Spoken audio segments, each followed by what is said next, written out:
महाभारत का युद्ध चल रहा था। तो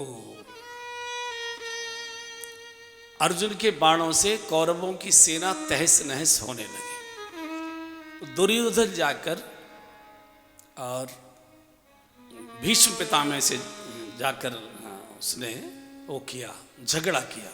चूंकि सेनापति थे, बोले दादा ऐसा लगता है आप आधे मन से युद्ध कर रहे हो या अंदर अंदर आपने मैच फिक्स कर लिया है। आपने भीतर भीतर उनके प्रति आपके मन में कोई दया है। बोले कैसे लगता है तुझे? बोले आप सेनापति और आपके रहते और मेरी सेना की ये दुर्दशा हो रही है। बोले अच्छा, ये आरोप मेरे ऊपर, मेरी निष्पक्षता पर आरोप लगाता? जा, कल का सूर्यास्त तब होगा जब रणांगण में अर्जुन की लाश गिर जाएगी। अब भीष्म का वचन, भीष्म की प्रतिज्ञा, चंद्र टरे सूरज टरे टरे जगत व्यवहार, भीष्म की प्रतिज्ञा तो झूठी हो नहीं सकती। तो कौरवों में तो खीर बनी रात्रि को, आनंद नाच गान हुआ है कि कल तो अर्जुन गया तो युद्ध ही पलट जाएगा। पांडवों में शोक छा गया। पांडव इस शोक में डूब गए कि भीष्म की प्रतिज्ञा तो झूठी असत्य हो नहीं सकती, और अर्जुन न रहा तो युद्ध का कोई अर्थ ही नहीं है। हम में से तो कोई इस लायक ही नहीं है कि पूरा युद्ध लड़ेगा, भीष्म का सामना करेगा। सब चिंतित, भोजनालय बंद कर दिया, रात्रि का भोजन नहीं हुआ, बुझा दिया, मशालें बुझा दी, गहन अंधकार शिविर में हो। और सर्वाधिक चिंतित हुए भगवान द्वारिकानाथ, सर्वाधिक कल क्या होगा। भगवान को दो चिंताओं ने सताया, भीष्म की प्रतिज्ञा नहीं तोड़ी जा सकती और अर्जुन को मरवाया नहीं जा सकता। ये दो चिंताओं ने सब, और दोनों विरोधाभासी। भीष्म भी बचे और अर्जुन भी बचे, प्रतिज्ञा भी भीष्म की बचे और अर्जुन। तो भगवान ने ये देखा, रात को नींद नहीं आ रही भगवान, कल क्या होगा, कल क्या होगा, अर्जुन कैसे बचे, अर्जुन कैसे बचे। मेरे संरक्षण में भी अगर मरता है तो बड़ा भारी मेरी कलंक होगा। ये पसीना इतना कि पीताम्बर पूरा गीला हो गया, इधर से इधर, इधर। जब आदमी को रोना गौनी होती है तो इधर से उधर टहलता है वो लॉन में, ऐसे ऐसे आपने देखा होगा। भगवान ने सोचा देखे तो सही अर्जुन इस समय क्या कर रहा होगा, क्योंकि जिसको कल मरना है। तो टेंट उगाड़ कर देगा तो खर्राटे लेकर सो रहा था, खर्राटे लेकर। भगवान ने सोचा कमाल का सबक करे भाई, जिसको मरना है और इतना गहरा सो रहा है। मैं सोच रहा था कि कोई ना कोई पूजा पाठ कर रहा होगा, कुछ न कुछ और यंत्र तंत्र मंत्र कर रहा होगा। एकदम भगवान घुसे, खर्राटे ले रहा था, गहरी नींद में था। एकदम ए पार्थ, ए अर्जुन, और हिला कर जगह, अरे गोविंद इतनी रात अभी आप सोई नहीं? अरे बोले सोने की बात कर रहा है, मेरी हालत देख, पसीने की क्या स्थिति हो, तुझे नींद कैसे आ रही? अरे आज बहुत थक गया था युद्ध में, बहुत गहरी नींद आ रही थी, जगह क्यों दिया? भगवान ने कहा ये बावलों सी बातें मत कर, तूने भीष्म दादा की प्रतिज्ञा सुनी कि नहीं सुनी? बोला सुनी। तो तुझे ये जानता नहीं है कि भीष्म की प्रतिज्ञा झूठी नहीं हो सकती। चंद्र टरे सूरज टरे टरे जगत व्यवहार, भीष्म की कही गई बात झूठी नहीं हो सकती। बोले हाँ ये भी जानता हूँ। तो तुझे ये मालूम नहीं कल तेरी मौत होने वाली है? बोला हाँ ये भी मुझे मालूम है कि कल मेरी मौत होने वाली है। तो भगवान का भले आदमी, जब तुझे ये मालूम है कि भीष्म की प्रतिज्ञा असत्य नहीं हो सकती और कल तू मरने वाला है, इतना जानने के बाद भी तू इतना निश्चिंत होकर चैन से सो कैसे रहा है? तुझे इतनी नींद कैसे आ रही है? मैं बेचैन हूँ खामखा और तू चैन से सो रहा है। जिसको मरना है वो चैन से सोएगा, नींद कैसे आ रही? और जब भगवान ने पूछा कि नींद कैसे आ रही, अर्जुन बैठ गए और अर्जुन ने भगवान के दोनों चरण पकड़े और कहा प्रभु आप ये प्रश्न मुझसे पूछ रहे कि तू चैन से सो कैसे रहा है, तुझे नींद कैसे आ रही है? जब मुझे ये मालूम है कि मुझे बचाने वाला बेचैन होकर जाग रहा है तो मुझे जागने की जरूरत क्या पड़ेगी? मैं तो चैन से सोवे सुख तुलसी भरोसे सीताराम, काहू के बल भजन है और काहू के आचार, लेकिन व्यास भरोसे कुंवर के। कुंवर माने कन्हैया, व्यास भरोसे कुंवर के। सो सोवत पाए पसार। आपने छोटे बच्चे को देखा होगा, बच्चा जब सोता है तो हाथ पैर पसार कर सोता है, ऐसे खोल के ऐसे सोता है। माता पिता कर्जे की चिंता में रात भर जागे चर्चा करें अब कैसे कर्जे से मुक्त हो, बच्चा चैन से सो रहा, उसको ले रहा। इसलिए भगवान जब महतारी बन चुके हैं तो बालक तो चैन से ही सोए। और जो भगवान का हो जाता है, ये हुई कैसे? जब युद्ध की घोषणा हो गई और कुरुक्षेत्र का मैदान तय कर दिया गया, तो भगवान से सहायता लेने के लिए दुर्योधन भी गया और अर्जुन भी गया। चूंकि भगवान के पास बड़ी विराट सेना थी, नारायणी सेना थी जो मारी नहीं जा सकती थी। तो पहले दुर्योधन पहुंचा। भगवान सो रहे थे या सोने का नाटक कर रहे थे। कई बार हम लोग सोने का नाटक भी करते हैं और सारी बातें भी सुन लेते हैं सोते सोते। तो भगवान ऐसे पीताम्बर ओढ़े सो रहे थे। दुर्योधन पहुंचा तो दुर्योधन अहंकारी है, सिर की ओर बैठा। अहंकारी हमेशा ऊंचे आसन पर, हमसे बड़ा कोई अहंकारी नहीं, इसलिए देखो ना सबसे ऊंची व्यासपीठ रहती है, बड़ा भारी। यही अहंकार है कि हम व्यास आसन पर बैठे। तो बैठ गया। थोड़ी देर में अर्जुन गया। अर्जुन तो भक्त है, सेवक है, तो सेवक भक्त तो चरणों में ही बैठेगा। तो भगवान के चरणों में बैठ गया।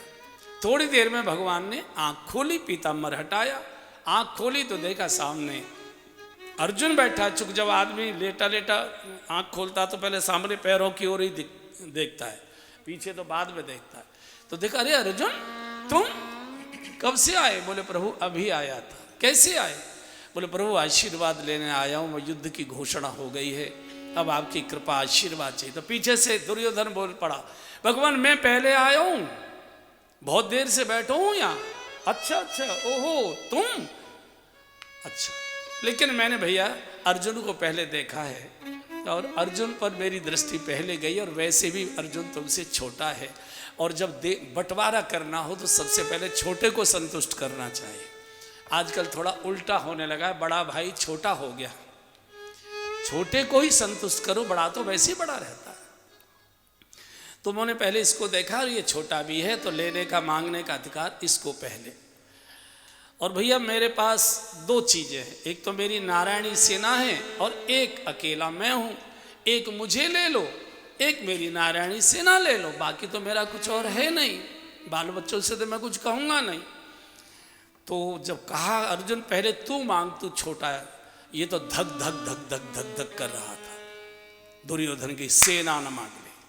तो जब भगवान ने कहा कि एक मैं हूं निहत्ता और एक मेरी नारायणी सेना है, अर्जुन मांग क्या चाहिए? बोले प्रभु मुझे तो आप चाहिए और कुछ नहीं चाहिए। बोले मैं युद्ध नहीं करूंगा। बोले मत करियो, मेरे पास बैठे तो रहोगे, मेरे पास बैठे तो रहोगे। दुर्योधन तो गदगद हो गया, बोले मूर्खों से मांगना भी नहीं आया। विनाश काले विपरीत बुद्धिया नचकैयाते का युद्ध में नाच कराएंगे? अरे युद्ध में तो सेना चाहिए, और उसने नारायणी सेना मांगी। सत्य है, इतिहासकार कहते हैं, शास्त्रकार कहते हैं कि महाभारत के युद्ध का निर्णय तो उसी दिन भगवान श्री कृष्ण के कक्ष में हो चुका था, जिस दिन अर्जुन ने भगवान को मांग लिया था। युद्ध का निर्णय तो उसी दिन हो गया था कि कौन जीतेगा। बाद में तो फिल्म दिखाई गई है, केवल निर्णय उसी दिन हो गया। एक दिन भगवान ने अर्जुन से पूछा, अर्जुन एक बात बताओ, तुमसे यार मांगना भी नहीं आया, युद्ध का समय था, तुमको सेना मांगनी चाहिए थी, मुझ निहत्ते को लेकर तुम युद्ध नहीं जीतना चाहते थे क्या? अर्जुन ने कहा भगवान मैं युद्ध हारने को तैयार हूं, लेकिन आपको हारने को तैयार नहीं, मुझे हरि चाहिए, युद्ध नहीं चाहिए। युद्ध हारने को तैयार हूं मैं, हरि को हारने को तैयार। और जो हरि को ले लेता है वो कभी हारता भी नहीं, उसकी कभी हार होती। तो भगवान जिसके हो जाते, इतनी हिम्मत चाहिए अर्जुन जैसी, सारे भोगों को ठोकर मारकर मुझे तो भगवान ही चाहिए और कुछ नहीं चाहिए। और जिसके भगवान हो गए उसका सर्वस्व हो गया। और किस सीमा तक गिरकर भगवान भक्त की रक्षा करते हैं।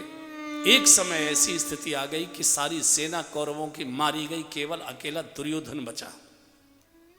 हाहाकार मच गया, गांधारी वगैरह सब रोने लगे, धृतराष्ट्र अंधे फुट फुट कर रोने लगे, लड़का सबसे बड़ा यही और ये भी चला जाएगा, क्या करेंगे हम जीवित रह गया। हाँ। तो भीष्म पितामह के पास गांधारी रोने गई कि कैसे हमारी रक्षा। तो भीष्म ने कहा ठीक है, मैं दुर्योधन को बचा लूंगा, दुर्योधन को नहीं मरने दूंगा, तुम चिंता मत करो। भीष्म भी क्यों मारे गए? अपने सारे सत्व की ताकत अधर्म को जिंदा रखने के लिए लगाओगे तो मारे ही जाओगे, मारे ही जाओ। तो उसने कहा कि अच्छा ऐसा करना गांधारी, सायंकाल में संध्या करता हूं, तो कल सायंकाल तुम दुर्योधन की पत्नी को मेरे पास भेजना और वो मुझे 5 बार प्रणाम कर लेगी, मरेगा नहीं, दुर्योधन मरेगा नहीं, सौभाग्यवती का आशीर्वाद मैं दे दूंगा। ठीक है। ये समाचार भगवान कृष्ण के पास पहुंच गया कि कल सायंकाल भीष्म दादा दुर्योधन की पत्नी को सौभाग्यवती भव होने का आशीर्वाद देने वाले, और भीष्म का आशीर्वाद कोई काट नहीं सकता है, वो तो निश्चित पूरा होगा। और ये आशीर्वाद हो गया तो 1000 अर्जुन भी दुर्योधन का कुछ भी नहीं कर सकते। अब क्या करें? भगवान ने सोचा कि दुर्योधन की पत्नी से पहले मैं द्रौपदी को ले जाऊं कैसे।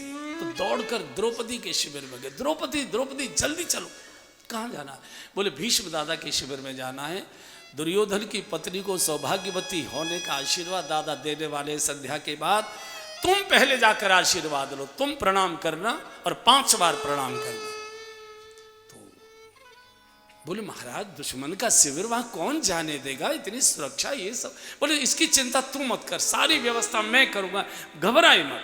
और भगवान इतना बड़ा खतरा मोल लेकर तेरे सुरक्षा घेरे में से द्रौपदी को ले गए संध्या का समय। चुप, भगवान ने कहा चिंता मत कर। बोले वो आ गई तो? बोले अभी नहीं आएगी, ब्यूटी पार्लर जाएगी पहले, वो इतनी जल्दी नहीं आएगी, पहले भौं ठीक करानी है, बाकी चीजें ठीक करानी है, तब ना आएगी, इतनी जल्दी नहीं। द्रौपदी को ले गए। भीष्म संध्या में बैठे थे, संध्या का समय, संध्या लगभग पूर्ण की ओर थी। द्रौपदी ने अपनी चप्पल बाहर उतार दी, स्वाभाविक ही है, और अंदर प्रवेश कर गई। भगवान ने सोचा कि अगर इसी बीच में दुर्योधन की पत्नी आ गई और कौरवों में से किसी ने भी ये द्रौपदी की चप्पल पहचान ली तो बवंडर हो जाएगा, और मैं भी दिखाई दूंगा तो और बवंडर हो जाएगा, कोई ना कोई तोड़फोड़ करने आया ये। तो भगवान ने द्रौपदी की चप्पल उठाई, पीतांबर में लपेटी, बगल में लगाई, और पास में एक पुराना पीपल का बहुत बड़ा पेड़ था। महाभारत युद्ध के बाद कई 100 वर्षों तक वो पीपल रहा है।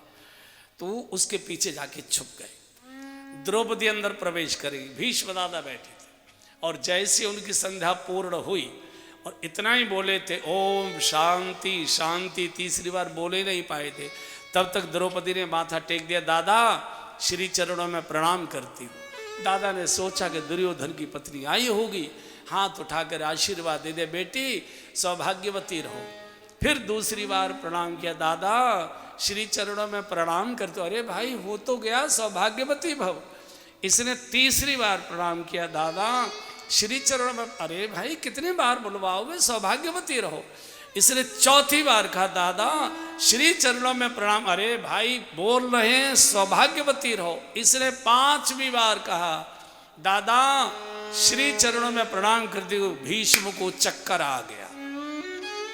भीष्म ने सोचा कि दुर्योधन की पत्नी तो इतनी अहंकारिणी है कि वो तो एक बार भी मुश्किल से करेगी, ये 5 बार प्रणाम करने वाला कौन आ गया, हो न हो ये पांचाली हो सकती है। भीष्म ने अभी नेत्र नहीं खोले, बंद नेत्र से आशीर्वाद दिया है। और जैसे ही इसने कहा कि दादा श्री चरणों में प्रणाम, सौभाग्य ही बोला था, तभी घबरा गए भीष्म और पूछा, बेटी परिचय दो, कौन हो? माथा धरती पर टेक कर कहा, दादा आपकी कुलवधू द्रौपदी आपके चरणों में प्रणाम करती है। और जैसे ही कहा, द्रौपदी भीष्म बैठे थे धरती पर पटकने लगे अपने सिर को। अरे द्रौपदी तूने ये क्या कर दिया? महाभारत के युद्ध का तो निर्णय तूने कर दिया, जो होना था। तो जो होगा वो केवल नाटक और लीला दिखाई जाए। ये बता तू यहां तक आई कैसे, तू पहुंची कैसे, कौन लाया तू? बोले भगवान द्वारिका नाथ, भगवान कृष्ण द्वारकाधीश कहाँ है? बोले बाहर। और भीष्म द्वारिकानाथ करते भगवान के दर्शन के लिए। संध्या के बाद भगवान का दर्शन, कितनी कृपा हुई है प्रभु की। द्रौपदी पर भी हो गए और भीष्म पर भी हो गए। तो भगवान पीपल की आट में छिपे थे और ये द्वारकानाथ द्वार पुकारते हुए बाहर आए तो भगवान को प्रकट होना पड़ा। और जैसे ही भीष्म ने भगवान श्री कृष्ण को देखा, एकदम धरती पर साष्टांग प्रणाम किया।